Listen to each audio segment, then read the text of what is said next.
فإذا قضيت الصلاة فانتشروا في الأرض وابتغوا من فضل الله واذكروا الله كثيرا لعلكم تفلحون। যখন তোমাদের সালাত শেষ হয়ে যায় তখন তোমরা কর্মস্থলে ছড়িয়ে পড়ো, আল্লাহর রিজিক তালাশ করো, তাহলে তোমাদেরকে সফল বানাবে কে? সূরাতুল জুমার 10 নম্বর আয়াতে আল্লাহ তাআলা আমাদেরকে কর্মচঞ্চল হতে বলেছেন, কাজ করে খেতে বলেছেন। কাজে লজ্জা নেই, লজ্জা অলসতায়। কাজে লজ্জা আছে? লজ্জা কিসে? অলসতায়, অকর্মণ্যতায়। লেজিনেস খুব খারাপ, কিন্তু অ্যাক্টিভ হওয়া, এনার্জেটিক হওয়া, এটা নবীদের সুন্নাহ, ঠিক কিনা? তো এই আয়াতের মাধ্যমে আল্লাহ তাআলা গোটা বিশ্বের মানুষদেরকে কাজের প্রতি উৎসাহিত করেছেন। আল্লাহ বলেছেন ফাইদা কুদিয়াতিস সালাতু ফান্তাশিরু ফিল আরদ ওয়াবতাগু মিন ফাদলিল্লাহ। যখন সালাত শেষ হয়ে যায় তখন তোমরা জমিনে ছড়িয়ে পড়ো, প্রত্যেকের ওয়ার্ক প্লেসে চলে যাও, কাজ করো। ওয়াবতাগু মিন ফাদলিল্লাহ, আর আল্লাহর দেয়া ফজল তালাশ করো, রিজিক তালাশ করো। মসজিদের ভিতরে রিজিক আছে? কথা কয় না? মসজিদে গেলে কি টাকা পাওয়া যায়? খাওয়া পাওয়া যায় না। খাবার উৎপন্ন করতে হয় মসজিদের বাইরে, জমিনে। মসজিদে গেলে রহমত পাওয়া যায়। মসজিদে গেলে কি পাওয়া যায়? এজন্য মসজিদে ঢোকার সময় আমরা কোন পা দিয়ে ঢুকি আর কি পড়ি? আল্লাহুম্মা আফতাহলি আবওয়াবা রাহমাতিক। আল্লাহুম্মা আফতাহলি। বুঝা গেল মসজিদে ঢুকলে কি পাওয়া যায়? সবাই বলতে হবে কি পাওয়া যায়? মসজিদে ঢুকলে রহমত পাওয়া যায়, আর মসজিদ থেকে বের হলে রিজিক পাওয়া যায়, ফদল পাওয়া যায়। ফদলের আরেক অর্থ হচ্ছে রিজিক। এজন্য মসজিদ থেকে যখন বেরোই কোন পা দিয়ে বেরোই আর কি পড়ি? আল্লাহুম্মা ইন্নী আসআলুকা মিন ফাদলিক। হে আল্লাহ, আপনার কাছে আমি আপনার ফদল চাই, রিজিক চাই। এই ফদলের কথাই আল্লাহ কোরআনে বললেন ফাইদা কুদিয়াতিস সালাতু ফান্তাশিরু ফিল আরদি ওয়াবতাগু মিন ফাদলিল্লাহ ওয়াযকুরুল্লাহা কাসীরান লাআল্লাকুম তুফলিহুন। সুবহানাল্লাহ পড়েন। আল্লাহ রেখে বললেন গোলাম যখন সালাত শেষ হয়ে যায় জমিনে ছড়িয়ে পড়ো, মসজিদে বসে থেকো না। আদেশটা কার? সালাত যখন শেষ মসজিদে বসে থাকার দরকার নাই, জমিনের মধ্যে ছড়িয়ে ছিটিয়ে পড়ো। ওয়াবতাগু মিন ফাদলিল্লাহ, আমার ফদল তালাশ করো, আমার রিজিক তালাশ করো, বেশি বেশি আমাকে স্মরণ করো। সুবহানাল্লাহ পড়েন। তার মানে ইসলামের বিধান হচ্ছে যখন সালাতের সময় হবে আপনি মসজিদে যাবেন, আবার সালাত শেষ আপনি আপনার কাজে চলে যাবেন। when you are done with your salat spread out to your workplace। কাজ শেষ তো আপনার কর্মস্থলে চলে যান। এটা হচ্ছে ইসলামের নিয়ম। নামাজের আযান যখন হবে সবাই মসজিদে ঢুকবে, সালাত ফিরিয়ে নামাজ শেষ সবাই মসজিদ থেকে বের হয়ে যাবে। শিক্ষক চলে যাবে স্কুলে, কৃষক চলে যাবে ফসলের ক্ষেতে, ব্যবসায়ীরা চলে যাবে শপিং মলে, মেম্বার অফ দ্য পার্লামেন্ট চলে যাবে সংসদ ভবনে। যে যার কাজের মধ্যে সে তাড়াতাড়ি ইনভলভ হয়ে যাবে। সালাত শেষ, কাজে ঝাঁপিয়ে পড়ো, আদেশ রাখা। তাহলে ইসলামে ইবাদতের অ্যাটিটিউডটা বুঝতে পারছেন? কাজের সময় কাজ, নামাজের সময় আওয়াজ করে বলেন কাজের সময়, নামাজের সময়। সুন্দর জানা বিষয়টা। ফাইদা কুদিয়াতিস সালাতু ফান্তাশিরু ফিল আরদ। যখন তোমাদের সালাত শেষ তখন জমিনে ছড়িয়ে পড়ো। জমিনটাকে আল্লাহ আমাদের জন্য উর্বর বানিয়েছেন। জমিনে বীজ রোপণ করে দিলে এখানে ফসলের ব্যবস্থা করে দেয় কে?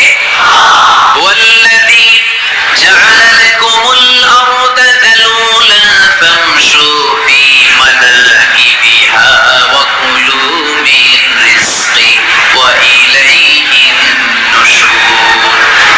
তিনি তো এমন সত্তা যিনি তোমাদের জন্য জমিনটারে ফ্ল্যাট বানিয়ে দিয়েছেন, সমতল বানিয়ে দিয়েছেন। এই জমিনের অলিতে গলিতে, বনে বাদারে, রাস্তায়, সাগরে, পাতালে, পাহাড়ে, বিভিন্ন জায়গায় তোমরা করে বেড়াও। সেখানে যে আমি আল্লাহর রিজিক তালাশ করো। সুবহানাল্লাহ। এই জমিনটাকে আল্লাহ সাহালাতুল সালেক, চলার জন্য সহজ বানিয়ে দিয়েছেন, ফ্ল্যাট, উঁচু নিচু নাই। এই যে লক্ষ্মীপুরের আজকে এই যে প্যান্ডেলের এখানে উঁচু নিচু আছে, আজকে এইখানে যদি উঁচু হতো ওইখানে নিচু হতো, আমরা ঠিক মতো দেখতে পারতেন? বিমান থেকে এটা খুব সুন্দর দেখা যায়, জমিনটা খুব ফ্ল্যাট দেখা যায়, সমতল। এই সমতল হওয়ার কারণে এখানে চাষাবাদের সুযোগ সুবিধা করে দিয়েছে কে? তাহলে বোঝা গেল এই জমিনটা সমতল এবং উর্বর, ভেরি ফার্টাইল ল্যান্ড। আমাদের সালাত শেষ আমরা কাজে চলে যাব, আবার আজান হলে মসজিদে ঢুকে যাবে, এটাই হচ্ছে ইসলামের নিয়ম। সাইয়েদনা ওমর ফারুক যখন মসজিদে নববীর ইমাম, তিনি ইয়ামান দেশের কিছু লোকদের সাথে সাক্ষাৎ করলেন। কোন দেশে? ইয়ামান, যুদ্ধ বিধ্বস্ত একটা দেশ এখন, প্রাচীন নগরী হাদরামাউত, বাগলাবাগ। এই ইয়ামান দেশের কিছু লোকের সাথে তিনি সাক্ষাৎ করলেন। তারা গোল হয়ে বসে থাকে, নামাজের পরে যায় না, বসে বসে সুবহানাল্লাহ পড়ে, আলহামদুলিল্লাহ করে জিকির করে। ওমর ফারুক ভাবলেন দেখি পরের ওয়াক্তে কি হয়। উনি আসরের নামাজে ইমামতি করতে আসলেন, এসে দেখলেন ইয়ামানের লোকেরা মসজিদের বারান্দায় আশেপাশে বসে আছে, সবাই যায়, এরা যায় না। মাগরিবের সালাতে উনি ইমামতি করতে আসলেন, ওমর ফারুক নামাজ শেষ করে দেখলেন সবাই চলে যায়, কিন্তু ইয়ামানের লোকগুলো যায় না। এশার সালাত পর্যন্ত তিনি ওয়েট করলেন। এশার নামাজ পড়ে চলে যাওয়ার সময় ওমর ফারুক দেখলেন সবাই নামাজ পড়ে কাজে চলে যায়, কিন্তু ইয়ামান দেশের লোকগুলো যায় না। ওমর ফারুক বললেন, মা বালুকুম মা খাতবুকুম, ঘটনা কি? কি হয়েছে তোমাদের? সবাই নামাজ পড়ে চলে যায়, কাজে যায়, তোমরা যাও না কেন? এখানে কি করো? ইয়ামানিরা বলতে শুরু করলো, নাহনু আল মুতাওয়াক্কিলুনা আলাল্লাহ, আমরা এখানে আল্লাহর উপর তাওয়াক্কুল করে বসে আছি। ওমর ফারুক অবাক হলেন, আনতুম আল মুতাওয়াক্কিলুনা ফিল্লাহ, তোমরা আল্লাহর উপর তাওয়াক্কুল করে বসে আছো? তো এই যে সারাটা দিন খাপটি মেরে এখানে বসে থাকলে তোমাদের খাবার আসে কোত্থেকে? উপার্জন হয় কি করে? ইনকাম আসে কোত্থেকে? রুজি রুটি হয় কোত্থেকে? ইয়ামানি লোকগুলো বলল, আমরা এখানে বসে বসে জিকির করি, তেলাওয়াত করি, বুজুর্গের মতো বসে থাকি, আমাদের বুজুর্গিয়া জিকির দেখে আশেপাশের লোকেরা এসে আমাদেরকে খাবার দিয়েছে। ওমর ফারুক বললেন, সর্বনাশ, তাইলে তো তোমরা আল মুতাওয়াক্কিলুনা ফিল্লাহ নও, তোমরা হচ্ছে আল মুতাওয়াক্কিলুনা আলা বা'দিকুম বা'দা, একে অপরের উপর নির্ভরশীল। যারা প্লেটে করে খাবার নিয়ে আসে তোমরা তাদের উপর তাওয়াক্কুল করছো, কারণ তারা যদি প্লেট করে খাবার নিয়ে আসে তোমাদের পেটে কোনো দানা পানি পড়বে না।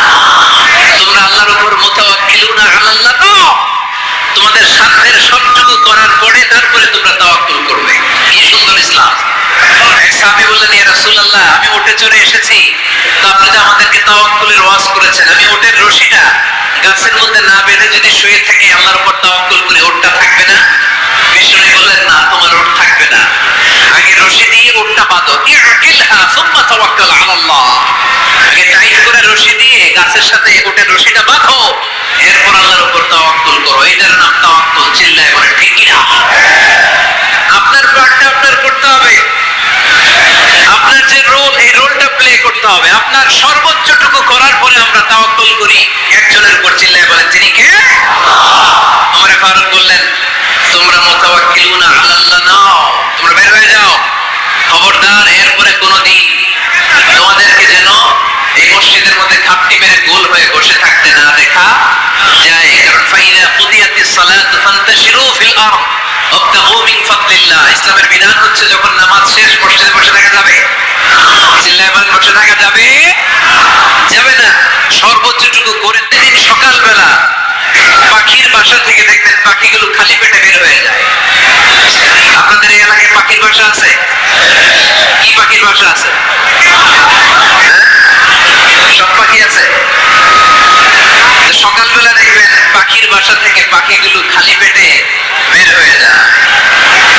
বিকেল বেলায় পাখিগুলোর ওদর ভর্তি করে, পেট ভর্তি করে আবার পাখির নিড়ে ফিরিয়ে দেয় কে? কারণ পাখিগুলো তাওয়াক্কুল করেছে কার উপর?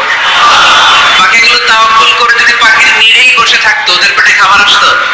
তাহলে বলেন, বিষ্ণু এটাই বললেন, তাকদু খিমাসান ওয়া তারুহু বিতানা, তোমরা যদি পাখির মতো তাওয়াক্কুল করো, মানে আল্লাহর উপর তাওয়াক্কুল করে জমিনে বের হয়ে যাও, তোমাদেরও রিজিকের দায়িত্ব নিয়ে নিবে কে? সকালবেলা প্রতিটা পাখি না খেয়ে বের হয়ে যায়। একটা পাখির পেটের ভেতরে কোনো দানা পানি নাই, কিন্তু আল্লাহর উপর তাওয়াক্কুল করে পাখিগুলো যখন বের হয়ে যায়, বিকেল বেলা